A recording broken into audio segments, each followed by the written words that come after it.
Good morning, praise the Lord. प्रभु की स्तुति हो। प्रभु यीशु के नाम में सबको अभिनंदन। आज का दिन यहोवा ने बनाया और हम इसमें आनंदित हैं। जब हम आनंदित हैं तो क्यों करना उसके वचन पर ध्यान दें, वचन को ध्यान से सुने, पढ़ें, मनन करें और फिर प्रभु से सामर्थ मांगे कि प्रभु मैं इस पर चलना चाहता हूँ, मेरी मदद कर। इससे पहले कि हम वचन में जाएं, आइए अपनी आंखों को बंद करेंगे, सरों को झुकाएंगे। प्रभु धन्यवाद देते हैं आज के दिन के लिए, इस सुबह के लिए, इस सुबह के लिए, इस अवसर के लिए। प्रभु आज हम अपने आप को समर्पित करते हैं, संपूर्ण रूप से समर्पित करते हुए पवित्र आत्मा आग्रह करते हैं कि हमारा तूने नियंत्रण लिया है, ले लिया है, और धन्यवाद देते हैं कि आज हम तेरे वचन पर अपने मन को, अपने हृदय को, अपने देह को केंद्रित करते हुए प्रभु आज इस बात को कहते हैं कि हम तेरी महिमा में चलेंगे और तेरी महिमा को देखेंगे यीशु मसीह के नाम में। आमेन, आमेन, आमेन, आमेन। कितना अद्भुत है आज हम वचन के महत्व, हम कहेंगे वचन का महत्व, इसके ऊपर चर्चा करेंगे, इसके ऊपर बातचीत करेंगे, इसके ऊपर मनन करेंगे। किसी चीज का महत्व क्या है वो दो चीजों पर निर्भर करता है। भाई कौन है वचन, वचन क्या है, ये दो प्रश्न अनिवार्य हैं, जरूरी हैं।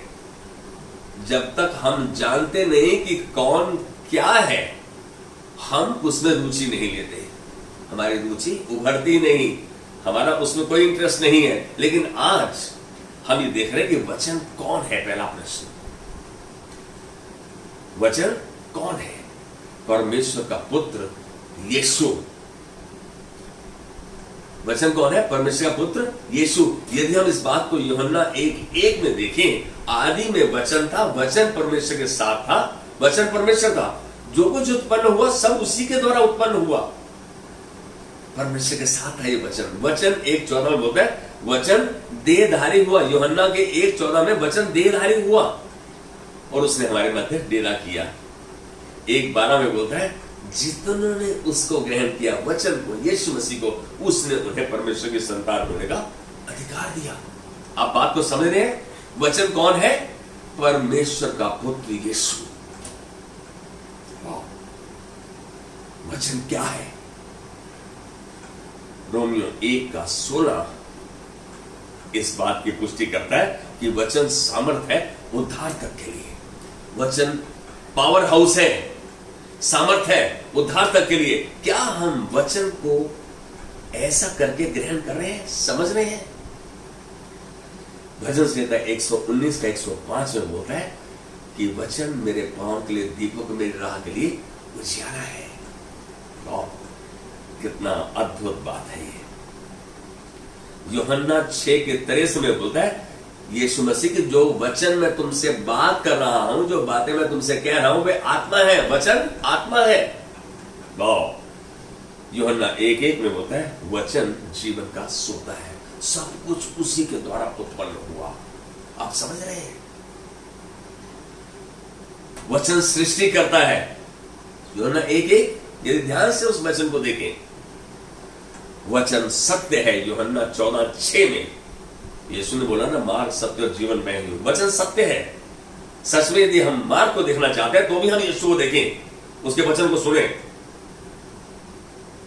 जीवन को देखना चाहते हैं, जीवन को जीना चाहते हैं, उसके वचन के अनुसार देखिए। हम वचन आत्मिक भोजन है। वचन आत्मिक भोजन है। जैसे शरीर के लिए प्राकृतिक भोजन की आवश्यकता रहती है, वैसे ही हमारी आत्मा को दुरुस्त और तंदुरुस्त रखने के लिए वचन की आवश्यकता है। इतनी बातें जानकर हमारे मन की आंखें खुलती हैं। अरे वचन कौन है? यीशु मसीह। वचन क्या है? हम इन सब सच्चाइयों को जान नहीं पाते हैं और हम वचन ही के द्वारा निर्णय लेने में दिशा पाते हैं, डायरेक्शन मिल जाती है हमें। मैं क्यों नहीं प्रभु यीशु के पीछे चलूं, क्यों नहीं उसके वचन को जानूं, क्यों नहीं उसके वचन को मानूं? और वचन ही के द्वारा हम आत्मिक यात्रा हमारी शुरू हो जाती है। आप समझ रहे हैं इस बात को?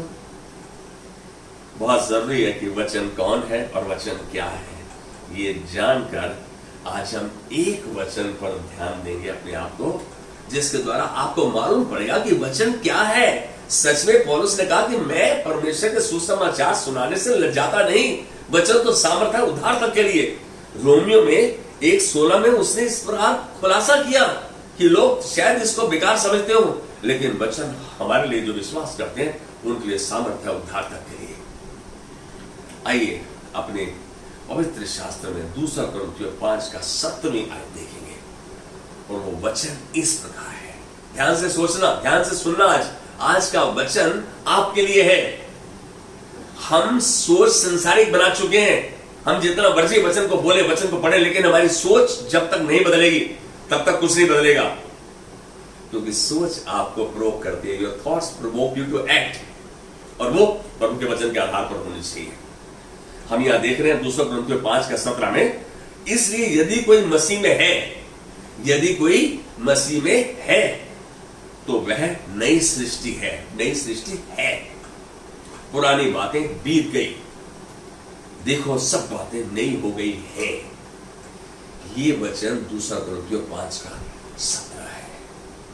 अपने आप से प्रश्न करो, क्या आप मसीह में हैं? यदि आपका उत्तर हां में है तो निश्चय यह संदेश आप ही के लिए है। यह संदेश आप ही के लिए है। ऊपर कहा गया जो वचन हमने देखा, ये एक वादा नहीं है, ये वादा नहीं है। आप निश्चय नए जन्मे हैं। हां, अब जबकि आप नए जन्मे हैं, आप पहले से नई सृष्टि है। आप जान रहे हैं वचन कह रहे हैं नई सृष्टि है आप। वचन ने नहीं कहा कि आप एक नई सृष्टि बन जाएंगे जब आपका रवैया, जब आपके रास्ते ठीक और सिद्ध होते जाएंगे। ऐसा नहीं कहा, नहीं, ऐसा नहीं है।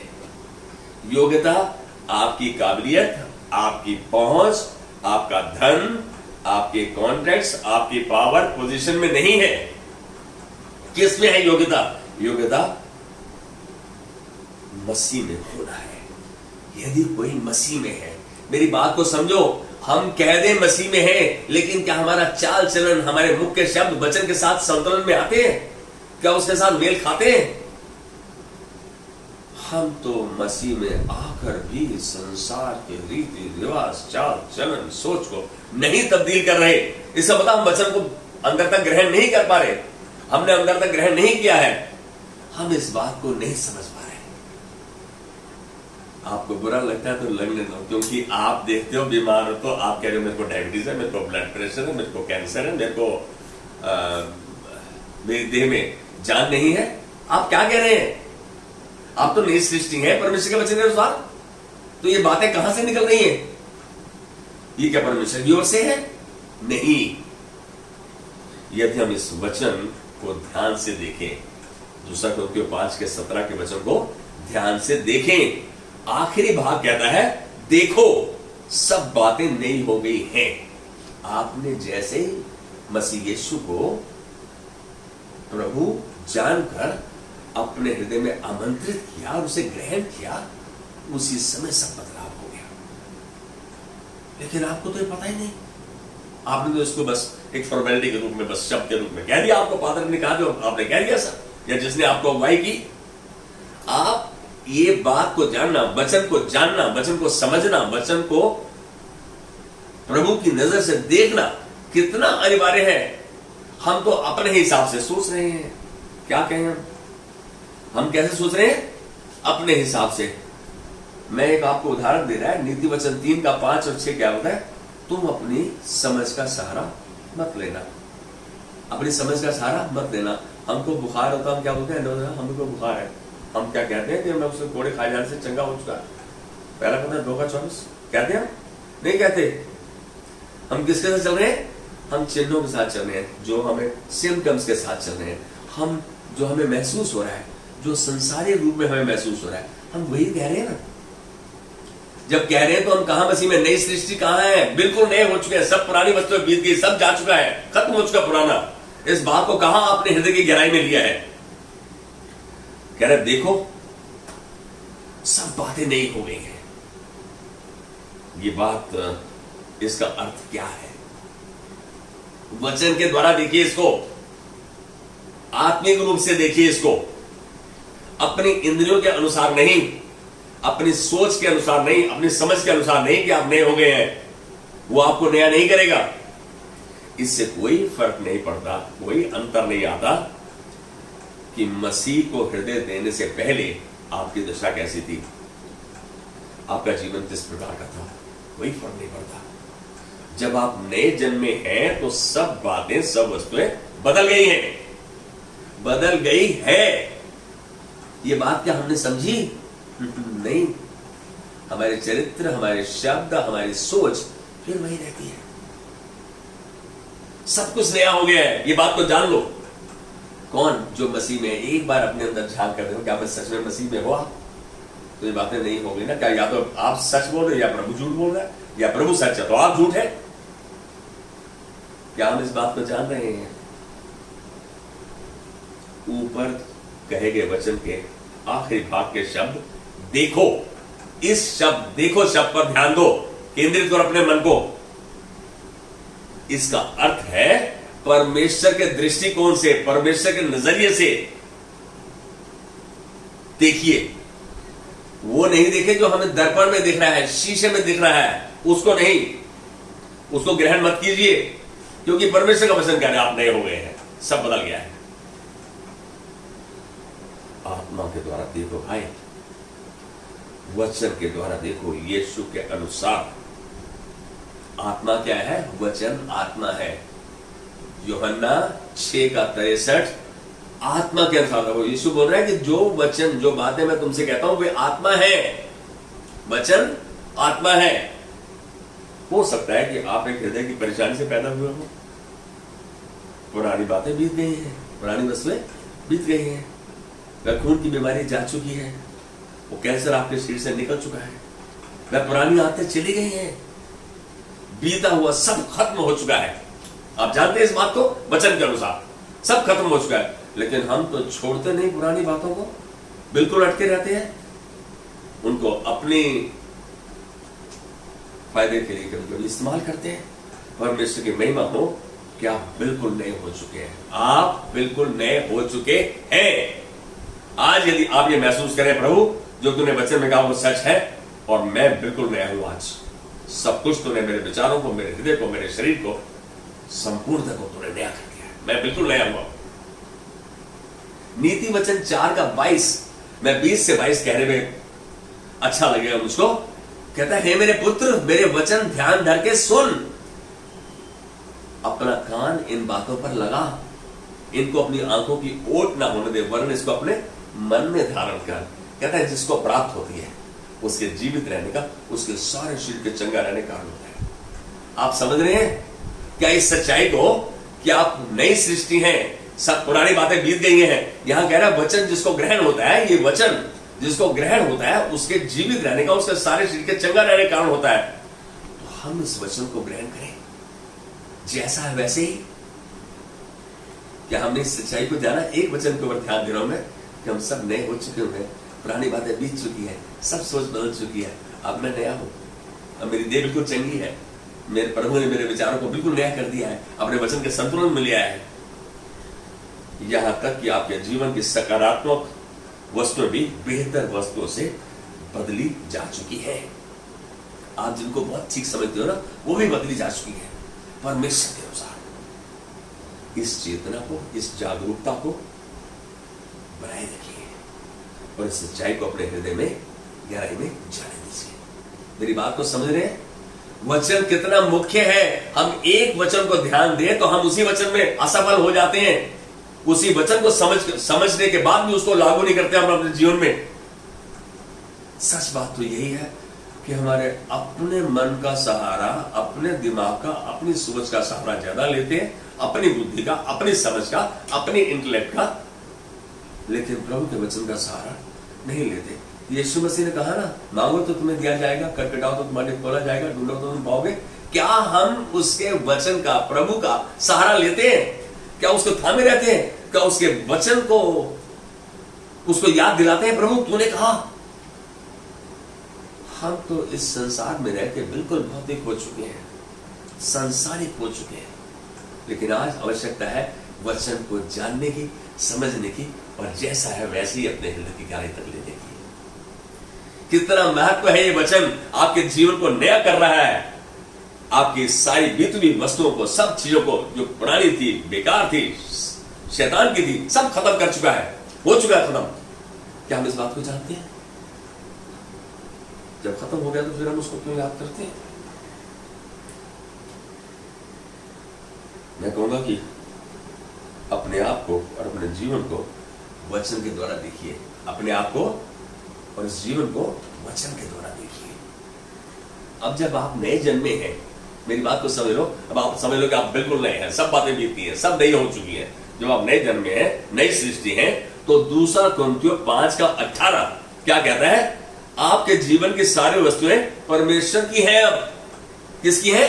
परमेश्वर की हैं। जितनी आपके अंदर सोच, विचार, एक्शन, रिएक्शन, वो सब किसके हैं? परमेश्वर के हैं, क्योंकि आप नए हो चुके हो। इसका अर्थ क्या है? इसका अर्थ है वे परमेश्वरीय हैं, वे दैवीय हैं, डिवाइन हैं, वे सिद्ध हैं, परफेक्ट हैं। आप में कोई अनजान वस्तु नहीं है। मेरी बात को समझ रहे हैं? आप में कोई अनजान वस्तु नहीं है। शैतान का कुछ भी आप में नहीं है। मालूम है यीशु मसीह इस बात को कितने आराम से यूहन्ना 14:30 में कहता है इस संसार का सरदार आता है, उसका मुझ में कुछ नहीं है। तो यहां वचन कह रहा है 18 में 2 कुरिन्थियों 5:18 में कि सब चीजें अब परमेश्वर की है, सब भली है, सब क्या है? परमेश्वरी है, सिद्ध है, दैवीय है। हम इस बात को समझें। आप वैसे भी यदि वचन को समझते हैं और वचन पे कोशिश करते हैं चलने की, हम क्या करते हैं कि वचन का थोड़ा सा हिस्सा जो हमारे पसंद का उसको हम ले लेते हैं और उसी को हम घुमाते रहते हैं। 1 कुरिन्थियों 3:16 क्या कहा? क्या तुम नहीं जानते तुम परमेश्वर का मंदिर हो और परमेश्वर की आत्मा तुम में वास करती है? क्या आपने इस वचन को अपने हृदय की गहराई तक लिया? परमेश्वर की आत्मा आप में वास करती है, आप उसके मंदिर है। उसका मंदिर तो पवित्र है। उसका मंदिर कैसे अपवित्र हो सकता है? हमारे विचार कैसे अपवित्र है? क्यों नहीं हम अपने आप को बदला देखते उसके वचन के अनुसार? क्योंकि हम उस वचन को ग्रहण नहीं कर रहे। आज ये वचन को ग्रहण करो कि तुम एक नई सृष्टि हो। सब पुरानी बातें बीत गई है। यीशु जब तू अब मेरे हृदय में, आज मैं सच्चाई को अपने हृदय में ग्रहण करता हूं और अब मैं नया हूं, क्योंकि तूने सब चीज कहा, तूने वचन में कहा और मैं तेरे वचन में विश्वास करता हूं। यीशु मसीह ने क्या कहा? मार्था से बात कर रहा था जब उसका भाई लाजर मर गया। यूहन्ना 11:40-41 में कहता है, हे मार्था, क्या मैंने तुझको न कहा था यदि तू विश्वास करेगी तो परमेश्वर की महिमा को देखेगी? विश्वास करते हैं वचन पे, हम विश्वास भी करते हैं, अविश्वास भी करते हैं, रस्साकसी में बस वही रहता है। हम ही अपनी सोच में नकारात्मक हो जाते हैं वचन के प्रति, लेकिन वचन के प्रति वचन सब कुछ है। वचन परमेश्वर की सामर्थ्य है उद्धार करने के लिए। आप इस बात को ध्यान दें, बहुत जरूरी है। मैं विदेश में था तो वहां कई द्वीप के लोग वहां थे, Kiribati, Tuvalu, Solomon Island, Samoa, Papua New Guinea, ये द्वीप के लोग थे। और मैंने देखा द्वीप के लोग आपके और मेरी तरह चुस्त चालाक नहीं, बहुत सादे, सिंपल, नम्र दिन। मैं कहूंगा कि शायद मैं उस स्वभाव को अपने यहां नहीं देख पाता, खासतौर से दिल्ली में। वहां पर जब चंगाई सभा होती थी तो हाथ उठाते थे, मैं देख रहा हूं कि उसको 103-104 बुखार है और ऐसे ही चंगाई लेते थे और देखा उसके बाद उनका बुखार चला गया। प्रभु के वचन को, चंगाई को, भलाई को, करुणा को जैसे है वैसे ही ग्रहण कर लेते थे, क्योंकि उनके दिमाग में और कुछ नहीं। मैं प्रभु की उपस्थिति में, मैं प्रभु का कहना मान रहा हूं, मैं प्रभु का कहना मानूंगा, मैं प्रभु का बच्चा हूं, मैं उसका बेटा हूं। जब बेटे बेटियां हो, जब उसकी उपस्थिति आपके अंदर है उसकी आत्मा के द्वारा, तो फिर आप बीमार कैसे, चंगे क्यों नहीं?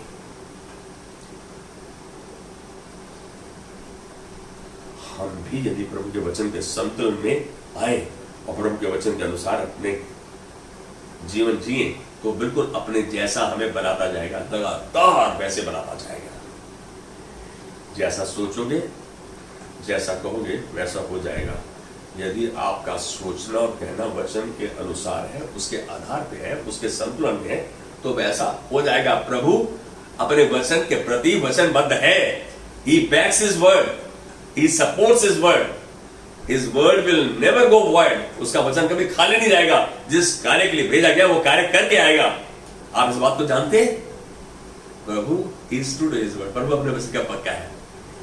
हम अपने वचन के पक्के नहीं हैं। हम तो आज हाँ कहते हैं, कल ना कह देते हैं। मरकुस 11:24 इस बात की पुष्टि करता है कि जैसा कहोगे वैसा हो जाएगा। प्रभु का वचन सत्य है दोनों तरीके से। आप कहते हो नहीं काम करता तो भी सत्य है, आपके लिए नहीं करेगा, और आप कहते हो करता है तो आपके लिए करेगा। दोनों तरफ से सत्य है। यदि आप अंगीकार करते हैं अपने एक्शन में वचन के अनुसार, तो आप नई सृष्टि है। मेरी बात को समझ रहे हैं? नई सृष्टि है। आपके लिए सब बातें नई हो गई हैं। और यदि आप अंगीकार करते हैं और आपके एक्शन, आपके कार्य वचन अनुसार नहीं है, मेरी बात को समझिए मैं क्या कहने जा रहा हूं। यदि आपके एक्शन, आपके रिएक्शन, आपके कार्य वचन के अनुसार नहीं है, तो आप पुरानी सृष्टि हैं और आप पापी मनुष्यत्व आप में अब भी जीवित है, सक्रिय है। आप में प्रभु का कुछ भी नहीं। मेरी बात को समझिए आप इस बात को। नए जन्म होने पर भी आप अपने कथन अनुसार, वचन अनुसार शैतान के कटहरे में है। लेकिन आज वचन ने क्या कहा कि तुम एक नई सृष्टि हो। सब पुरानी बातें बीत गई। वचन का महत्व एक ही वचन को देखकर, एक ही वचन को पकड़ के आप देख सकते हैं कि आप अपनी चंगाई, अपनी भलाई, अपना छुटकारा कैसे ग्रहण कर सकते हैं वचन के द्वारा। यह है वचन का महत्व। यदि हम वचन के महत्व को समझना चाहते हैं तो रोजाना वचन के साथ संगति करें, वचन को पढ़ें, समझें, अपने आगों को परेशान कर दें। बोले कि मेरी समझ में नहीं आया, प्रभु के चरणों में बैठे, प्रभु मेरी मदद कर, पवित्र आत्मा मेरी मदद कर। देखो क्या वो अपने आप को प्रकाशन देता है या नहीं। उसने कहा ना मांगो तो तुम्हें दिया जाएगा। मांगो ना, ये प्रकाशन मांगो, प्रभु से मांगो। कह रहा है जिसको बुद्धि घटिया मुझसे मांगे, मैं उसे बिना उल्हाना दिए उदारता देता हूं। जेम्स याकूब के 5:17 में, 1:17 में। तो प्रभु तो देने को तैयार है, हम कहां हैं? इस बात को ध्यान से देखें। प्रभु आज हम सबको अपने वचन का महत्व दिखाना नहीं चाहता, लेकिन अपने वचन के द्वारा चंगा भी करना चाहता है, नई सृष्टि बनाने जा रहे हैं। क्यों करना? अपनी आंखों को बंद करें और अपने हाथों को उठाकर प्रभु के सम्मुख अपने आप को समर्पित करें, पश्चाताप करते हुए, माफी मांगते हुए कि प्रभु हमने तो तेरे वचन का महत्व जाना ही नहीं। हम तो अपनी समझ का सहारा लेते हुए चलते गए, वचन भी पढ़ते गए और संसार के साथ भी चलते रहे, तो रस्सा कसी में हम कहीं भी आगे पीछे नहीं हुए। हम कहेंगे प्रभु हम सांसारिक रीति में धंस गए। आज हम पछतावा करते हुए माफी मांगते हैं, प्रभु हमें माफ कर। धन्यवाद देते हैं पवित्र आत्मा, तू आज हमारी मदद कर रहा है इस संदेश के द्वारा, अपने वचन के द्वारा, जो सामर्थ्य उद्धारता के लिए तूने कहा सब कुछ नया होगा, तुम एक नई सृष्टि हो। धन्यवाद प्रभु, आज जब मैं नई सृष्टि हूं तो मैं स्वस्थ हूं, आशीषित हूं, और प्रभु मैं वो सब करूंगा जो तू कहता है। तेरे वचन का सहारा लेकर प्रभु अपने जीवन को जीऊंगा। आज अपने सर्वस्व को तेरे हाथ में देते हुए पवित्र आत्मा तेरा धन्यवाद करता हूं कि तू मेरा हाथ पकड़ के उस मार्ग पे लेके चल रहा है जिस मार्ग के लिए तूने मुझे चुना है। और हम ऐसा करते हुए तेरी महिमा को देखेंगे, तेरी महिमा में चलेंगे, यीशु मसीह के नाम में। Amen. Amen. God bless you. Have a wonderful week. Thank you.